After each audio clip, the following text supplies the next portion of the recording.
Hey, Corey with Creative Habitats. I am here with a water bag and I'm asking a question. Inquiring minds like mine want to know. The first time I saw one of these, the first thing that hit my mind is, how is this an advantage to this? The traditional way of watering a tree with a good tree ring is to simply put a hose on it and let that tree ring fill up. The water bag method, you put water in the water bag and then you let the water soak into the ground. This is an example of a tree bag and how a tree bag is used. Now, in the experiments that we did, I filled up this water bag and within about an hour, all of the water had gone out of that water into the tree. Another thing that I did is I filled the hole that this water bag watered up with sand because I wanted to see the drip profile of this particular water bag. Here we are augering the hole for the sand. What I found out is if you have a hole this big, about that much of that hole gets water. In other words, it only dripped on part of it. It didn't go all the way out. And the other thing too, sand has much better capillary action than mulch. Most of your trees are planted in mulch. So that means when you put water here, it's not necessarily going to move by capillary action to the outside. With sand or dirt, it will move better, particularly with clay. If that plant was grown in clay, there's a good chance that yes, that water bag will allow the water to move out to the edges. But typically, a lot of your bucket grown plants are going to be grown in mulch. And what that means is that when that water bag drips, the water is going to go right down, and the roots that are out here, there's a good chance that they're never going to get water from that water bag. So I set this down at 7:26. It is now 8:15, and pretty much all of this water has flowed out of this. So the first question I have to ask, what did I gain? If I put 20 gallons of water in this hole with a hose and it takes 2 minutes to do that, it took 1.5 minutes to fill up this bag.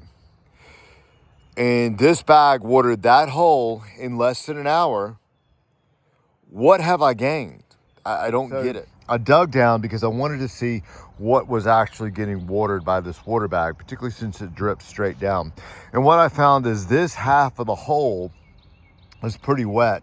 This half is not. Now, here's why, particularly with a bucket grown plant that has mulch in it, this is not thoroughly watering the root. The reason why is mulch lets water go right through. Sand has really good capillary action. And what I mean by that is if you have a paper towel and you put a drop here, it's gonna spread all over. Whereas if you have, and that's how sand is, it has okay capillary action. The drop you put here is gonna spread out.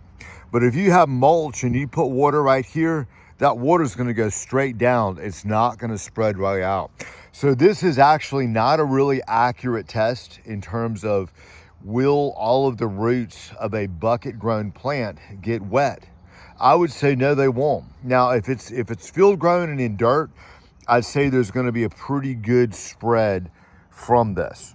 But if it's mulch, if it's a bucket plant in mulch, that water is probably going to go straight down and you're going to have a lot of roots that are not getting wet. Here's the other thing. I put this in at 7:26. It's not quite 8:20 right now. And like the whole bag is gone.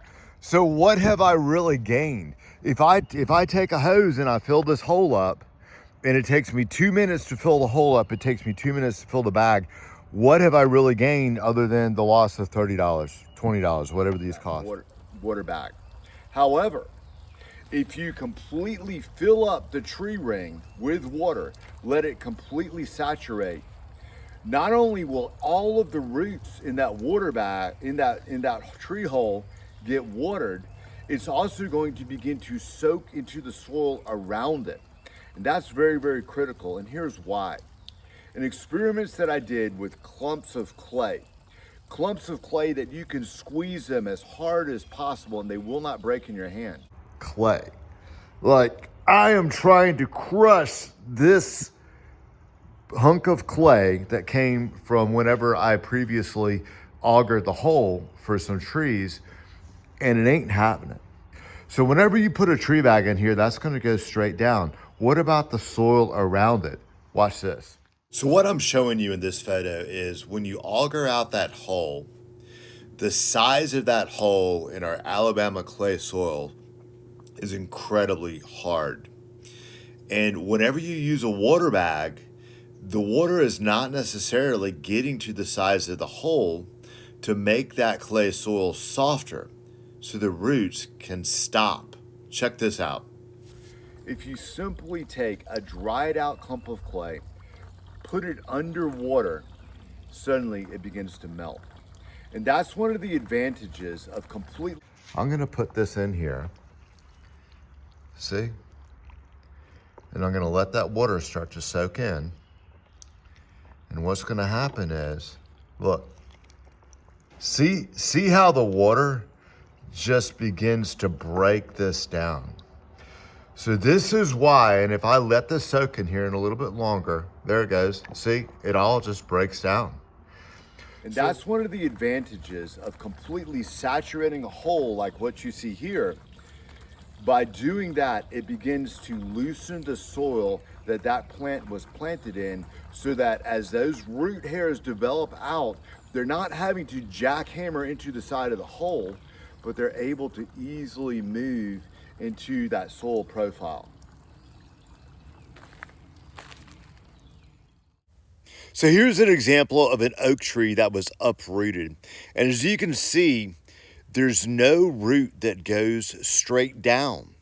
If you look on the edges, you see a lot of root hairs. What I've seen so many times whenever I have looked at trees that have either been pushed over by a bulldozer or uprooted by a hurricane, the tree roots go out. And the mystery that I can't figure out is, whenever I was reading about the positive aspects of a tree bag, they touted the positive as it encourages tree roots to go down. Well, why do I want a tree root to go down when a tree root wants to go out? The other thing that was stated was that tree roots are going to seek where there is the most oxygen.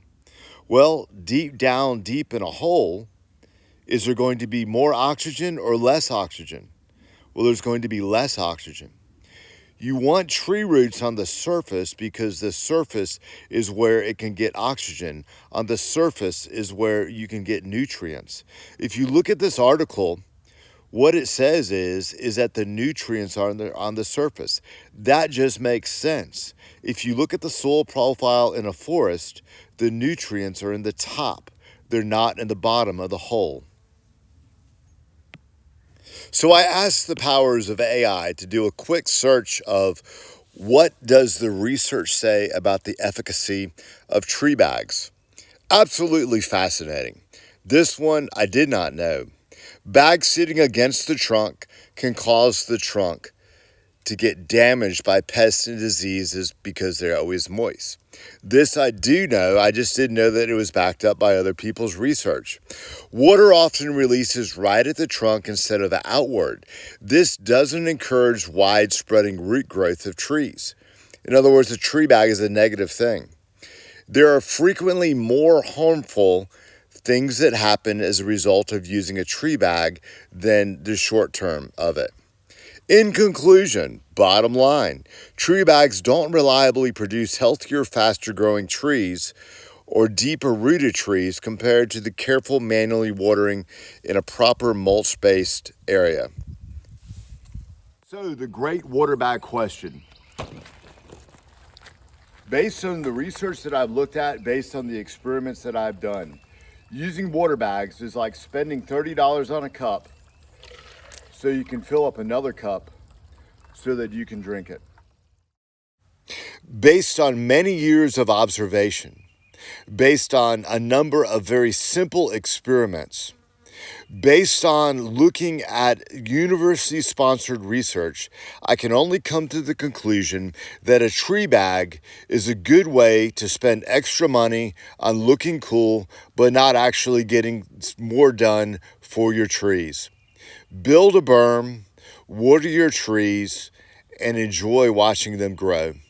These thoughts have been brought to you by Corey Osteen of Creative Habitats Landscaping. We are always thinking.